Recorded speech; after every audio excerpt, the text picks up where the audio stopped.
السلام علیکم، اور میں آپ کا دوست اظہر خان نیازی۔ جیسا کہ اس ٹائم پہ پوری دنیا میں جو وبا پھیلی ہوئی ہے، اس وبا کا نام ہے کرونا وائرس۔ پاکستان میں اس ٹائم پہ چاروں صوبوں میں لاک ڈاؤن لگ چکا ہے، اور لاک ڈاؤن لگنے کی وجہ سے بہت سے ایسے غریب لوگ ہیں جو اپنے گھروں پہ بے روزگار ہو گئے۔ انہیں کھانے کی اشیاء تک بہت سی ایسی ہمارے ادارے ہیں جو پہنچا رہے ہیں، لیکن بہت سے ایسے غریب لوگ ہیں جن تک وہ اشیاء نہیں پہنچ پا رہی۔ ہمارے یوٹیوب پہ جتنے بھی دیکھے جا رہے ہیں میرے ویورز، ان سے میری گزارش ہے کہ بڑے بڑے سیلیبریٹی آ رہے ہیں اور وہ بات چیت کر رہے ہیں، یوٹیوب پہ آ کے پیغام دے رہے ہیں، اپنے چینل کے ذریعے وہ اپنے ویوز بڑھا رہے ہیں کہ یار آپ گھر پہ رہیں، سیفٹی فرسٹ۔ میری ان سے ایک گزارش ہے کہ برائے مہربانی آپ یہاں پر آ کر اس ٹائم پہ آپ کروڑوں روپے کمانے والے بندے ہیں، کوئی بھی، چاہے وہ کرکٹر ہے یا وہ چاہے کوئی ایکٹر ہے یا وہ کسی بھی ایسی ادارے سے اپنا تعلق رکھتا ہے جن کی سیلری لاکھ سے ابو ہے،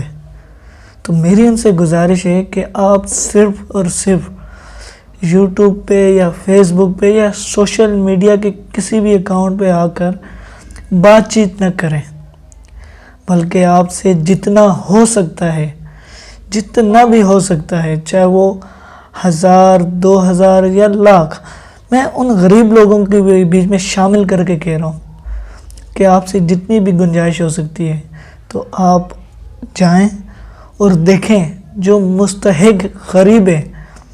جس کے گھر پہ اس ٹائم پہ کھانے کو نہیں ہے، تو ہم ایک قوم بن کے اس کا ساتھ دیں۔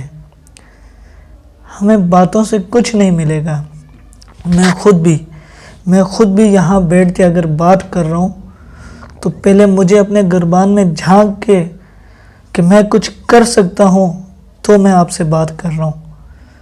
ایسے نہیں کہ اس ٹائم پہ ہم آئیں اور 4 باتیں کریں اور بولیں کہ یار یہ ہو گیا، وہ ہو گیا۔ ہمیں اس ٹائم پہ ایک دوسرے پہ باتیں کرنے کی ضرورت نہیں ہے۔ اس ٹائم پہ ہمیں ایک قوم بن کر اس ملک کے ایک جھنڈے کے نیچے رہ کر لا الہ الا اللہ محمد الرسول اللہ، اس نعرے پر ہمیں ایک ساتھ مل کر کام کرنا چاہیے، اور اس ٹائم پہ ہمیں ثابت کرنا چاہیے کہ ہم سچے پاکستانی ہیں۔ ہمیں یہ نہیں دکھانا چاہیے اور ہم کوئی بڑی باتیں نہ کریں کہ جس سے ہمارے ملک میں ایسا تصادم ہو جائے کہ ہم حد سے زیادہ گزر جائیں، ہمارا حال اٹلی جیسا نہ ہو جائے، ہمارا حال چائنا جیسا نہ ہو جائے۔ چائنا ایک ترقی یافتہ ملک ہے، اور وہ اتنی مشکل اور اتنے عذاب کے بعد اب جا ان ترقی یافتہ ملک میں کوئی قابو پایا گیا ہے کرونا وائرس پہ، اور ہمارا ملک ابھی کسی ترقی یافتہ ممالک میں شامل تک نہیں ہوتا، اور پھر بھی ہماری بے وقوف عوام ان سڑکوں پہ لاک ڈاؤن کی وجہ سے، پھر بھی لاک ڈاؤن ہونے کے باوجود ان سڑکوں پر گھوم رہی ہے۔ جہاں پر پہلے 4 افراد نظر آتے تھے، اب لاک ڈاؤن کے بعد وہاں پہ 10 افراد نظر آتے ہیں۔ میری اپنے پاکستانی تمام دوستوں، بھائیوں، بزرگوں، جو مجھ سے چھوٹا ہے، جو مجھ سے بڑا ہے، ان سب تک میری یہ اپیل ہے کہ خدا را اگر آج یہ لاک ڈاؤن جو ہوا ہے یہ آپ لوگ کی وجہ سے ہوا ہے، آپ اپنی سیفٹی کریں گے تو آپ کے برابر والے کی سیفٹی رہے گی۔ آپ اپنے آپ کو دیکھیں، آپ یہ نہ سوچیں کہ آپ کو وہ وائرس نہیں چھو سکتا، آپ یہ سوچیں کہ اگر وہ وائرس آپ کو چھو گیا تو آپ کے بعد وہ کتنے افراد کو چھو سکتا ہے، کتنے لوگوں میں وہ ایکٹیو ہو سکتا ہے، کنورٹ ہوتے ہوتے کہاں تک پہنچ سکتا ہے۔ آپ کی جان اگر قیمتی ہے تو آپ یہ سوچیں کہ آپ کے بعد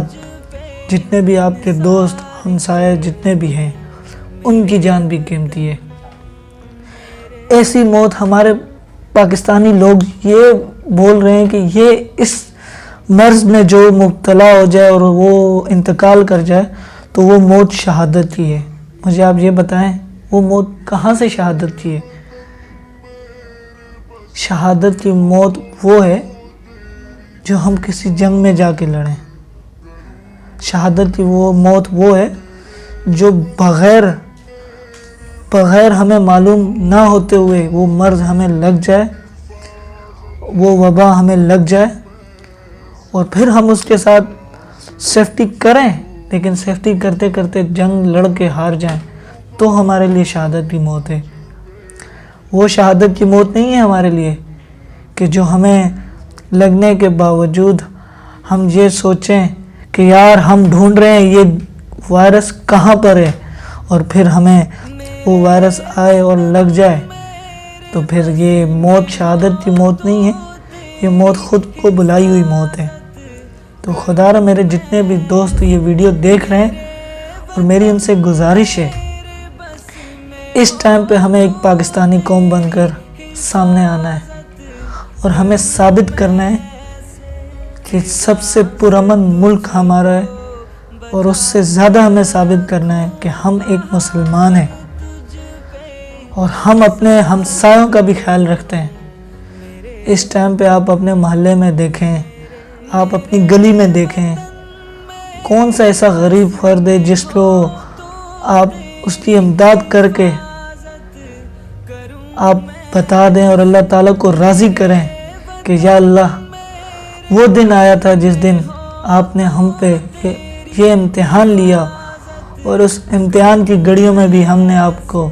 یاد کیا اور اللہ تعالیٰ کی راہ میں ہم نے غریبوں کی مدد کی۔ یہ نہیں کہ اسے بتا کے یا ویڈیو بنا کے آپ بتائیں کہ ہاں بھائی میں مدد کر رہا ہوں، وہ مدد نہیں ہوگی، وہ بتایا جائے گا۔ ایسی مدد کریں کہ کسی غریب کو اس شرمندہ نہ ہونا پڑے کہ آپ نے اس غریب کی مدد کر دی اور اسے بھی نہ پتہ چلے جو آپ کے برابر والا بھی ہو۔ تو میرے تمام جتنے بھی دوست ہیں، ینگسٹر ہیں، بزرگ ہیں، ان تک یہ اپیل ہے کہ آپ گلی والے مل کے، ایک بھائی سب مل کے تھوڑا تھوڑا چندہ کر کے ان غریبوں کا آپ اس ٹائم پہ ساتھ دیں اور انہیں فنڈ دیں۔ اور میری ان بھائیوں سے بھی اپیل ہے کہ جو بھائی اس فنڈ کا مستحق ہے وہی آ کے اس فنڈ میں شامل ہو، ایسے نہیں کہ لائن لگا دی جائے اور جو غریب ہو اس کا بھی حق مارا جائے۔ تو خیال کریں آپ اپنا بھی، اور سیفٹی سب سے بہتر ہے، آپ اپنی سیفٹی رکھیں۔ اور ہمارے یہ جو ادارے اس ٹائم پہ پورے ملک میں نکلے ہوئے ہیں وہ صرف اور صرف ہمارے لیے نکلیں اور آپ کے لیے نکلیں، تو آپ ان کی باتوں پہ عمل کریں اور ان کا ساتھ دیں۔ اس ٹائم پہ اگر ہم ان کا ساتھ نہیں دیں گے تو بہت غلط ہوگا۔ اس قوم کا ساتھ دیں اور زیادہ سے زیادہ اس ویڈیو کو شیئر کریں اور لائک کمنٹ شیئر کرتے رہیں۔ اور میرے چینل کو اگر یہ ویڈیو آپ کو اچھی لگی ہے تو میرا چینل AK اسپورٹس نیوز، اس کو سبسکرائب کریں۔